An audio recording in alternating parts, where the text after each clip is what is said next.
दोस्तों, आज का प्रसंग है राजा दशरथ का जन्म कैसे हुआ। महाराज दशरथ का जन्म बहुत ही एक अद्भुत घटना है। पौराणिक ग्रंथों के आधार पर बताया गया है कि एक बार राजा आज दोपहर की वंदना कर रहे थे। उस समय लंकापति रावण उनसे युद्ध करने के लिए आया और दूर से ही उनका वंदना करना देखा। राजा आज भगवान शिव की वंदना कर रहे थे और वंदना करके उन्होंने जल आगे की ओर अर्पित करने की जगह पीछे फेंक दिया। यह देखकर रावण को बड़ा आश्चर्य हुआ और वह युद्ध करने से पहले राजा आज के सामने पहुंचा तथा पूछने लगा कि हमेशा वंदना करने के पश्चात जल का अभिषेक आगे किया जाता है, ना कि पीछे। इसके पीछे क्या कारण है? राजा अज ने कहा कि जब मैं आंखें बंद करके ध्यान मुद्रा में भगवान शिव की अर्चना कर रहा था, तभी मुझे यहाँ से 1 योजन दूर जंगल में एक गाय घास चरती हुई दिखाई दी और मैंने देखा कि एक सिंह उस पर आक्रमण करने वाला है। तभी मैंने गाय की रक्षा के लिए जल का अभिषेक पीछे की तरफ किया। रावण को यह बात सुनकर बड़ा आश्चर्य हुआ और रावण 1 योजन दूर वहां गया जहां उसने गाय हरी घास चर रही थी, जबकि शेर के पेट में कई बाण लगे हैं। अब रावण को विश्वास हो गया कि जिस महापुरुष के जल से ही बाण बन जाते हैं और बिना किसी लक्ष्य साधन के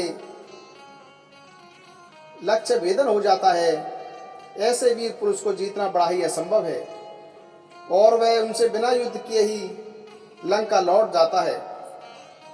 एक बार राजा आज जंगल में भ्रमण करने के लिए गए हुए थे तो उन्होंने एक बहुत ही सुंदर सरोवर दिखाई दिया। उस सरोवर में एक कमल का फूल था जो अति सुंदर प्रतीत हो रहा था।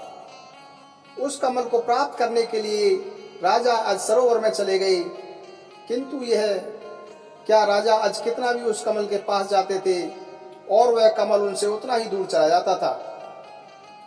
राजा आज उस कमल को नहीं पकड़ पाए और एक आकाशवाणी हुई कि हे राजन, आप निसंतान हैं, इसलिए आप इस कमल के योग्य नहीं हैं।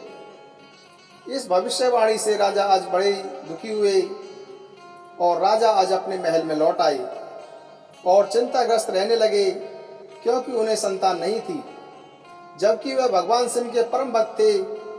भगवान शिव उनकी चिंता को ध्यान में लिया और उन्होंने धर्मराज को बुलाया और कहा कि तुम किसी ब्राह्मण को अयोध्या नगरी पहुंचाओ जिससे राजा आज को संतान की प्राप्ति के आसार हों। तब दूर पार से एक गरीब ब्राह्मण और ब्राह्मणी सरयू नदी के किनारे कुटिया बनाकर रहने लगे। एक दिन वे ब्राह्मण राजा आज के दरबार में गए और उनसे अपनी दुर्दशा का जिक्र कर भिक्षा मांगने लगे। राजा आज ने अपने खजाने में से उन्हें सोने की 10 रुपया देनी चाहिए, लेकिन ब्राह्मण नहीं कहते हुए मना कर दिया कि यह प्रजा का है, आप अपने पास से जो है वह दीजिए। तब राजा आज ने अपने गले का हार उतारा और ब्राह्मण को देने लगे, किंतु ब्राह्मण ने मना कर दिया कि यह भी प्रजा की ही संपत्ति है। इस प्रकार राजा आज को बड़ा दुख हुआ कि आज एक गरीब ब्राह्मण उनके दरबार से खाली हाथ जा रहा है। तब राजा आज शाम को एक मजदूर का वेश बनाते हैं और नगर में किसी काम के लिए निकल जाते हैं। चलते चलते वह एक लोहार के यहाँ पहुँचते हैं और अपना परिचय बिना बताए ही वहाँ विनय कर काम करने लग जाते हैं। पूरी रात को हथौड़े से लोहे का काम करते हैं, जिसके बदले में उन्हें सुबह 1 टका मिलता है। राजा 1 टका लेकर ब्राह्मण के घर पहुँचते हैं, लेकिन वहाँ ब्राह्मण नहीं था। उन्होंने वह 1 टका ब्राह्मण की पत्नी को दे दिया और कहा कि इसे ब्राह्मण को दे देना। जब ब्राह्मण आया तो ब्राह्मण की पत्नी ने वह टका ब्राह्मण को दिया और ब्राह्मण ने उस टका को जमीन पर फेंक दिया। तभी एक आश्चर्यजनक घटना हुई। ब्राह्मण ने जहाँ टका फेंका था वहाँ गड्ढा हो गया और ब्राह्मण ने उस गड्ढे को खोदा तो उसमें से एक सोने का रथ निकला तथा आसमान में वह रथ चला गया। इसके पश्चात ब्राह्मण ने दूसरा गड्ढा खोदा तो सोने का दूसरा रथ निकला और वह भी आसमान की तरफ चला गया। इसी प्रकार से 9 सोने के रथ निकले और आसमान की तरफ चले गए। और जब 10वां रथ निकला तो उस पर एक बालक था और वह रथ जमीन पर आकर ठहर गया। ब्राह्मण उस बालक को लेकर राजा अज के दरबार में पहुंचे और कहा कि हे राजन, इस पुत्र को स्वीकार कीजिए, यह आपका ही पुत्र है जो 1 टका से उत्पन्न हुआ है, तथा इसके साथ में सोने के 9 रथ निकले थे जो आसमान में चले गए हैं, जबकि यह बालक 10वें रथ पर निकला है, इसीलिए यह रथ और पुत्र आपका है। इस प्रकार से दशरथ जी का जन्म हुआ था।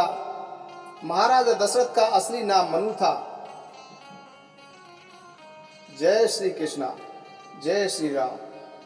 हरि अनंत हरि कथा अनंता, कहि सुनहि बहु देश विषंता। राम सिया राम जय जय राम। राम सिया राम जय जय राम।